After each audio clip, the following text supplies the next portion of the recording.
Buenos días, querida Iglesia El Shaddai. Es un gozo para mí en estas horas de la mañana de este sábado dirigirme a ustedes para compartir juntos el mensaje de la palabra de Dios en el marco de nuestro culto divino. Espero que el Señor pueda derramar muchas bendiciones sobre la vida de cada uno de ustedes, de nosotros. Todavía ustedes continúan en la modalidad virtual, así es que un abrazo cariñoso para cada uno, para toda la familia, para nuestros niños también, y los amigos que se conecten con nosotros. Hoy día vamos a reflexionar en un mensaje de la palabra de Dios, apoyado por el espíritu de profecía, sobre la necesidad mayor que el mundo tiene.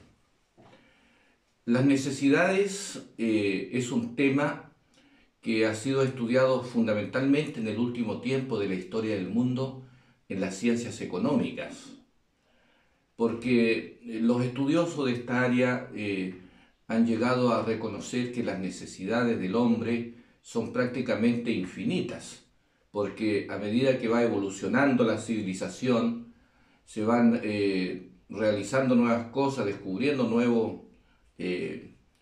nuevas cosas, ¿cierto?, en el campo de la tecnología, va evolucionando la sociedad, las necesidades van apareciendo, van surgiendo de una manera o de otra.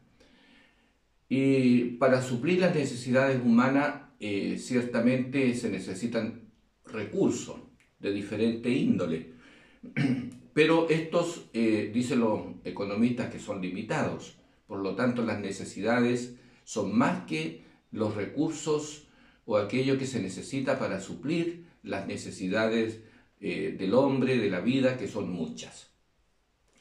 En el campo de las cosas espirituales, y a la luz de la palabra del Señor que nos orienta, que nos instruye, que nos enseña, por supuesto que el tema de las necesidades humanas se toca.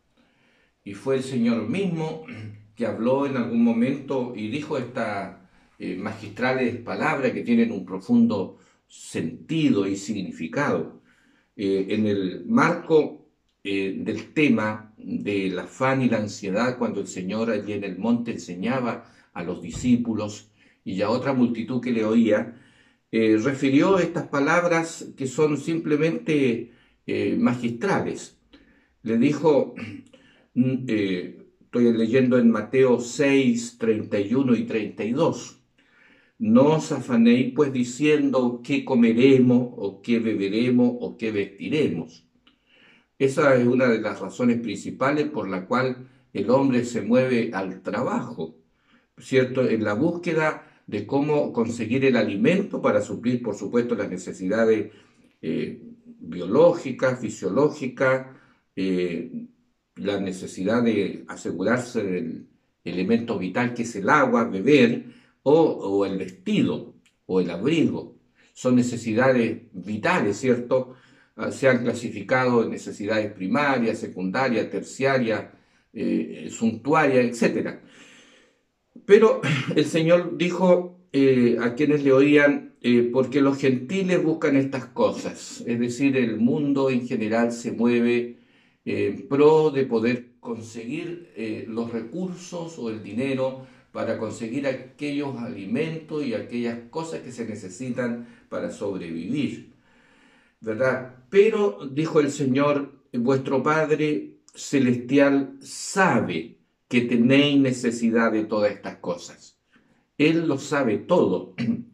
Él, cierto, por supuesto, al crearnos y al darnos su imagen y su semejanza, nos hizo como somos los seres humanos. La única diferencia está en que con la entrada del pecado, el estado original del hombre cambió totalmente, radicalmente, porque quedamos sujetos ahora a condenación por la presencia del pecado. Pero también sujeto a esperanza, porque el Señor diseñó y puso en operación el maravilloso plan de salvación. Y por eso, cierto, vivimos en esperanza. Pero aquí el Señor dice que el Padre, cierto, celestial es el creador y es el proveedor, cierto, es el benefactor que ha creado todas las cosas que se necesitan para suplir las necesidades humanas en cualquier área del ser. Y el mundo gira en torno a la búsqueda de satisfacer primero las necesidades temporales, ¿verdad? Pero nosotros sabemos que hay necesidades temporales, primarias, secundarias, pero hay necesidades que superan a otras. Y para nosotros las cosas espirituales juegan un rol simplemente de una importancia superior. Para nosotros lo espiritual debe ser una necesidad eh, primaria. Ese es el punto, primaria. Por eso el Señor dijo, más busquen ustedes el reino de Dios y su justicia y todas estas cosas por las cuales tanto se afana el hombre, ¿cierto? Es decir, conseguir la comida, la bebida, el vestido, el abrigo, el sustento, el Señor se ha comprometido garantizarlo, ¿cierto? Para sus hijos, con toda seguridad, porque Él es Padre, que ciertamente Él creó la naturaleza, el hábitat para que nosotros habitemos en este planeta, y Él creó todas las condiciones, todas las leyes que sostienen este mundo, ¿cierto? Y las leyes que rigen la vida en este mundo para que tengamos nosotros los elementos necesarios para suplir nuestras necesidades básicas, ¿cierto? Fundamentales, secundarias y otras. En este marco, nosotros, hermanos, encontramos que varios escritores de la Biblia se refirieron a esto de las necesidades, pero el Señor siempre fue colocando, ¿cierto?, como énfasis que la necesidad espiritual es no secundaria, sino que es de primera necesidad, como el aire que respiramos. Porque así como tenemos necesidades físicas, necesitamos alimentarnos, tenemos necesidades de descanso mental, necesidades de descanso emocional, ¿cierto? Necesidad de crecer en cuanto a lo intelectual, a lo cognitivo, pero la necesidad más profunda del hombre para que tenga los equilibrios correctos es suplir su necesidad espiritual. Por eso el Señor, cuando refirió una parábola de la viuda y el juez injusto, al introducir la parábola, refirió estas sabias, ¿cierto?, y magistrales palabras, cuando dijo, también les refirió Jesús una parábola sobre la necesidad de orar siempre y no desmayar. Fíjense que el Señor colocó, ¿cierto?, esto que Él estableció para que nosotros nos podamos comunicar con Él y poder ir a Él por la fe y descansar en Él, la oración. Y dijo que era una necesidad vital para que nosotros no desmayemos, para que no sucumbamos frente a las pruebas de esta vida. Nosotros tenemos que sentir eso, hermanos, que orar es una necesidad básica del alma, de la parte espiritual, del área espiritual de nuestro ser. Y no estaremos plenamente en la vida, no seremos plenos si no practicamos la oración, porque es una necesidad del alma, porque es el aliento del alma, es lo que nos da vida finalmente, porque nos acerca a la fuente de la vida, nos pone en contacto con la vida.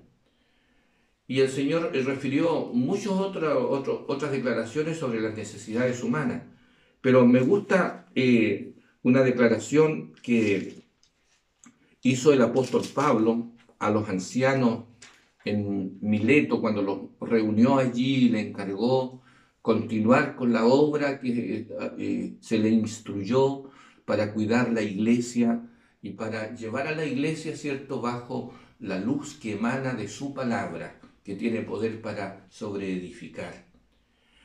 Y al entregarle tanta orientación y consejo e inspiración y llamarlo a un compromiso de servicio total a la causa del Señor, le dijo así, en Hechos 20:35 está esta declaración, mis hermanos. En todo os he enseñado que trabajando así se debe ayudar a los necesitados, ¿ya? Y recordar las palabras del Señor Jesús que dijo, más bienaventurado es dar que recibir. Aquí el apóstol Pablo habla con claridad, con sabiduría de Dios, que en el mundo hay muchos necesitados. Y las necesidades, ¿cierto?, de nuestros semejantes, así como de nosotros, son muchas. Pero, hermanos queridos, aun cuando esto es una realidad, nosotros nunca debemos olvidar que como cristianos, como adventistas del séptimo día, como profesos discípulos del Señor, nosotros debemos reconocer que la necesidad espiritual debe ser suplida con los elementos espirituales que emanan de Dios y que están entregados para nosotros a través del poder de su palabra revelada. Esto es el libro sagrado de Dios, la Santa Biblia. Es peligroso pensar la actitud que se muestra en la profecía que tiene la iglesia cristiana, ¿cierto?, del tiempo del fin, la iglesia remanente del tiempo del fin. El propio Jesús, a través de ese título descriptivo, allí en Apocalipsis 3, versículo 14, dice que escribe al ángel de la iglesia en la Odisea: he aquí el amén, el testigo fiel y verdadero, el principio de la creación de Dios, dice esto. El Señor está diciendo algo a la iglesia profesa del tiempo del fin.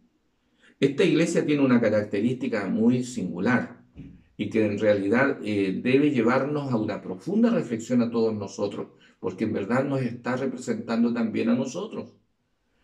Y el Señor dice allí que su anhelo, su deseo es que sus profesos discípulos sean ardientes en la fe, que estén llenos del fuego del Espíritu, que sean calientes en el sentido espiritual, hablo. Sin embargo, se muestra a una iglesia tibia, es decir, no muy en el mundo, pero no lejos del mundo. En la iglesia, pero no muy dentro de la iglesia. Ahí nomás, un poco con el mundo, un poco con la iglesia, un poco con las cosas propias de esta vida. Cierto, no todo lo que está aquí en la tierra es malo, eso nosotros tenemos que entenderlo también. Pero hermanos, hay cosas que están en el mundo, que se viven en el mundo, que se practican en el mundo, que no se sujetan a la palabra del Señor, que no son del agrado del Señor. La senda de la iglesia, la vida espiritual de la iglesia, en algunas cosas y en varias cosas contrasta con la forma de vida de aquellos que no profesan seguir al Señor. Entonces el Señor quiere que en el sentido espiritual nosotros seamos personas llenas del fuego espiritual, llenas del Espíritu, ¿verdad? Personas que tengamos así como un fuego ardiente dentro de nuestros huesos, que nos mueve a la acción, que nos mueve a tener una vida, ¿cierto?, que dé testimonio con gozo de que tenemos un maravilloso Salvador y tenemos una esperanza gloriosa, trascendente, incomparable, que no se puede encontrar en ninguna otra parte sino en Cristo, nuestro buen Salvador. Sin embargo, la iglesia aquí dice, el Señor le dice, mira, tú dices, yo soy rico y me he enriquecido y de ninguna cosa tengo necesidad. Mire lo que le dice la iglesia de la Odisea al Señor. O el Señor dice que es la actitud, aunque no lo diga la iglesia, pero el Señor la desenmascara y dice, ustedes dicen, yo soy rico. Pero ¿en qué es rica la iglesia que profesa amar al Señor en este tiempo del fin? No quiero entrar en más detalle en esto, pero lo claro es que la actitud de los profesos discípulos es esta: yo soy rico y no tengo necesidad espiritual, entre comillas, de ninguna cosa. Hermanos, no es así.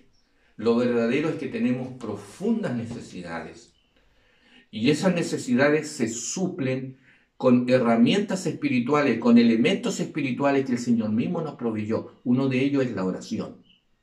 Por eso el Señor, al contar la parábola de la viuda y el juez injusto, intentando el Señor o teniendo la intención de hablar de la importancia que tiene que nosotros seamos personas perseverantes en la oración, dijo, les contó esa parábola para que entendamos la necesidad que tenemos de orar mucho para no desmayar, porque podemos desmayar ante las pruebas, ante las dificultades de esta vida. Ahora, mis hermanos, ¿cuál es, saliendo un poquito de la iglesia, cuál es la mayor necesidad del mundo? ¿Qué necesita nuestro mundo? Bueno, depende a quién le preguntemos, o la visión o la cosmovisión que tenga de la vida. Yo recuerdo que una vez a una iglesia le hice esta pregunta: ¿cuál creen ustedes que es la mayor necesidad de la iglesia? Y surgieron varias opiniones, muy respetables. Pero después le pregunté: ¿cuál creen ustedes que es la mayor necesidad del mundo? Y hubieron muchas opiniones. Bueno, algunos dijeron: el mundo necesita paz porque hay mucha violencia. Y tienen razón los que piensan así. Eso es innegable, que hoy día vivimos en una era donde la violencia es una triste realidad. Violencia, física, violencia verbal, violencia en el campo de la política contingente. Nosotros aquí vivimos cerca de una preciosa zona de Chile, la Araucanía, que es mi tierra donde yo nací. Y es un verdadero polvorín casi de guerra. La violencia está allí tristemente, donde hay tanta atropello, a los derechos fundamentales del hombre, donde muchas personas, decenas de personas, ya han perdido la vida. La violencia está por todos lados. Recordemos un poco de tiempo atrás cómo estuvo nuestro querido Chile. Nos daba pena, impotencia, nos daban ganas de llorar al ver lo que estaba pasando en Chile. Pero esto no es de Chile nomás. Hay violencia casi en todos lados. Hay necesidad de paz, ciertamente. Hay necesidad, de que las personas sean más íntegras, sean más honestas, sean más puras. Hay corrupción en el mundo, por supuesto. Nosotros estamos preocupados en que en nuestro propio país este es un tema ya que está en el tapete, porque es una triste realidad y que nos duele, nos apena que se hablen de estos temas. Pero en el mundo hay corrupción. En el mundo hay aflicción, en el mundo hay maldad, en el mundo hay injusticia y muchas otras cosas. Y saben, querida iglesia, el Shaddai, apreciados hermanos y hermanas, queridos jóvenes, apreciados amigos que escuchen este mensaje, hermanos de otros lugares que ven estas grabaciones, las escuchan también. Quiero leer un pensamiento que escribió una gran mujer de Dios. Nosotros, la Iglesia Adventista, creemos que ella habló por inspiración divina. Elena de White dijo lo siguiente: la mayor necesidad del mundo es la de hombres que no se vendan ni se compren. Luego dijo: hombres que sean sinceros y honrados en lo más íntimo de sus almas. Hombres que no teman dar al pecado el nombre que le corresponde. Hombres cuya conciencia sea tan leal al deber como la brújula al polo. Y hombres que se mantengan de parte de la justicia, aunque se desplomen los cielos. ¡Qué declaración, mis hermanos! ¡Cuánta verdad hay en estas palabras!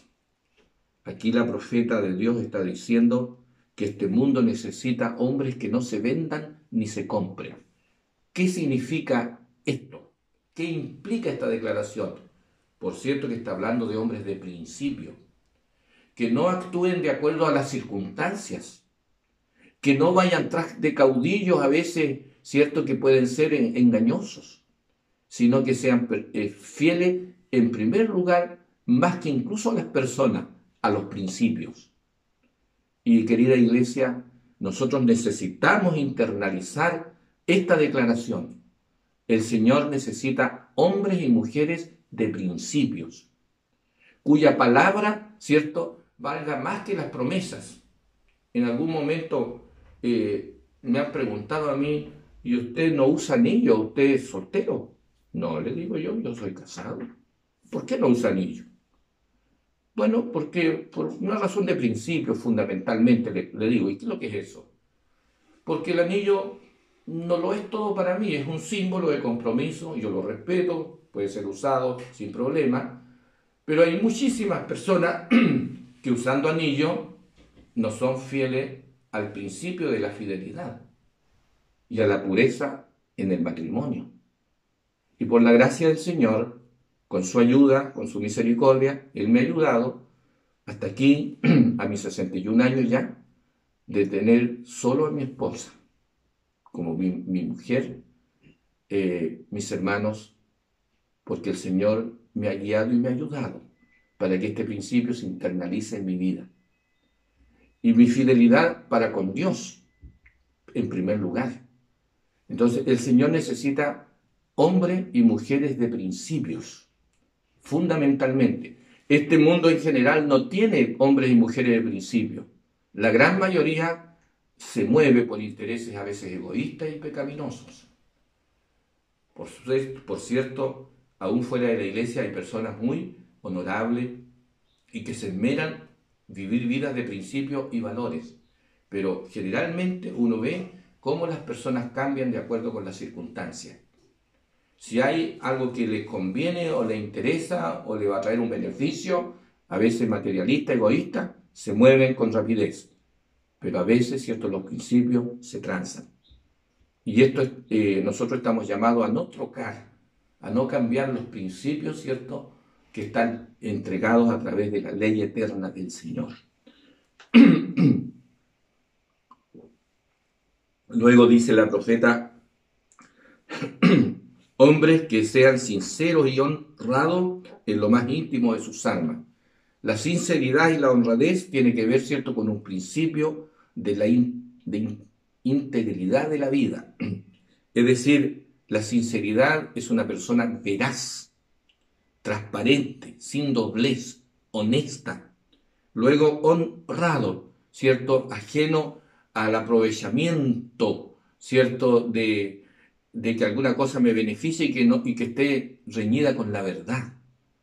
Mis hermanos, una persona honrada, si le dan 500 pesos más de vuelto al ir a comprar y se dio cuenta, tiene que ir y devolver esos 500 pesos. La persona honrada siempre dice la verdad y actúa con la verdad, ¿cierto? No se esconde en circunstancias o en actitudes, ¿cierto?, que no corresponden o que no se sujetan a los principios de la honradez y de la veracidad en este caso. Luego dice, hombres que teman dar al pecado el nombre que le corresponde, ¿cierto? Denunciar lo que es malo, sin embargo, amar al pecador. Porque eso nos enseñó Cristo. Nosotros no estamos llamados a hacernos jueces de las personas, pero lo que es incorrecto debemos reconocerlo como tal, ¿verdad? Amar al prójimo, pero reconocer lo incorrecto, no para hacernos juez de las personas, sino para reconocer que esto o esto otro no se sujeta a la orientación que emana de la palabra del Señor. Después dice, hombres cuya conciencia sea tan leal al deber como la brújula al polo. Todos nosotros hemos sido llamados a cumplir un deber como personas, ¿cierto?, como hijos de Dios. Nuestro deber en el marco de nuestra propia responsabilidad familiar, ¿cierto? Los padres, las mamás, los hijos, todos tenemos una responsabilidad, un deber que cumplir, y el Señor espera que ese deber lo cumplamos. Hoy por hoy existen muchas corrientes de pensamiento que fomentan la ociosidad, que fomentan el aprovechamiento respecto de los prójimos, ¿cierto? Corrientes peligrosas que incluso, ¿cierto?, quieren que otros trabajen por ellos. Hermanos míos, no. Todos tenemos deberes que cumplir, todos, en nuestra propia comunidad, para con nuestros vecinos, incluso nuestro deber hacia la creación de Dios. El deber de respetar la creación de Dios y el deber, por sobre todas las cosas, ¿cierto?, de nuestras responsabilidades espirituales. En la iglesia tenemos deberes que cumplir. Los que tenemos cargos eclesiásticos tenemos una tremenda responsabilidad, cumplir nuestro deber y que nuestra conciencia nos deje tranquilo, hermanos, que nos deje dormir en paz. Escuchaba a un gran maestro decir, lo único que nos deja dormir tranquilo a los hombres es el ruido de una conciencia culpable. Sí, hermano, y yo eso lo he confrontado a muchas personas. He conversado en la intimidad con ellos y le he dicho, hermano, ¿cómo está su conciencia? Y las personas cuando tienen una conciencia que les acusa se nota. Generalmente la persona que tiene un peso de conciencia agacha la mirada, no mira de frente, ya esconde, ¿cierto?, en su mirada que hay algo que él sabe o ella sabe que es incorrecto. Mis hermanos queridos, nada es más lindo que vivir con una conciencia en paz y con el gozo del deber cumplido. Y a eso nos pide y nos manda y nos llama el Señor. Y luego dice que nuestro deber, nuestras responsabilidades, nuestra misión debe cumplirse así como la brújula, el polo, ¿cierto?, que siempre marca el norte. Y que nos mantengamos de parte de la justicia, aunque se desplomen los cielos. ¿Cuánta injusticia reina en este mundo? Sin duda mucha. Pero nosotros tenemos que ponernos de parte de lo que es correcto, aunque se desplomen los cielos. En otras palabras, el mundo necesita cristianos, hombres y mujeres de principios, ya, cuya vida está, ¿cierto?, edificada sobre el fundamento eterno de los siglos, sobre la roca eterna de los siglos, que es Cristo nuestro buen Salvador. Y los principios actúan como verdaderos pilares que descansan sobre ese fundamento que es Cristo, ¿verdad? Y se levanta el edificio espiritual, ¿cierto?, cuya casa en sentido figurado somos nosotros, donde el Señor espera morar. Yo deseo de todo corazón que nosotros podamos ser esos, digamos, instrumentos mediante el cual se suple en parte la necesidad de este mundo de vivir como cristianos que profesan una fe basada en principios sustentados, ¿cierto?, en los principios eternos de la ley de Dios. El primer principio, ¿cierto?, trascendente de la ley de Dios es el amor. El principio del amor es un principio eterno. Y, por cierto, el Espíritu Santo es el único que puede fijarlo, internalizarlo a nivel de nuestras almas, fijarlo a nivel de nuestra voluntad, de nuestra mente, de nuestra vida. Pero también está el principio de la justicia, ¿ya? Lo que es justo ante Dios y lo que es justo para con nuestros semejantes y para con toda la creación.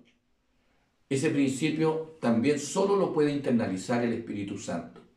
Pero está el principio de la honradez, de la veracidad, de la verdad, de la santidad, de la laboriosidad, de la pureza, ¿cierto?, entre otros principios que sería largo enumerar en detalle en esta hora. Deseo de todo corazón que nosotros podamos suplir nuestra necesidad espiritual en Cristo, nuestro buen Salvador, fuente y manantial de agua viva y capaz de suplir toda sed, toda hambre, toda necesidad humana. Pero también que nosotros podamos ser esos hombres y mujeres de principio para ayudar a suplir la gran necesidad que tiene este mundo pecador de cristianos, ¿cierto?, que sean genuinos, sin doblez, que puedan armonizar una vida entre lo que dicen y hacen. Que en este sentido la bendición del Dios Todopoderoso sea con cada uno de nosotros, que disfruten de un lindo sábado, que disfruten de la paz y de la bendición del Señor. Un grande abrazo para cada uno de ustedes, amada Iglesia de Shaddai, y a todos los amigos que escuchen este mensaje. Bendiciones para todos.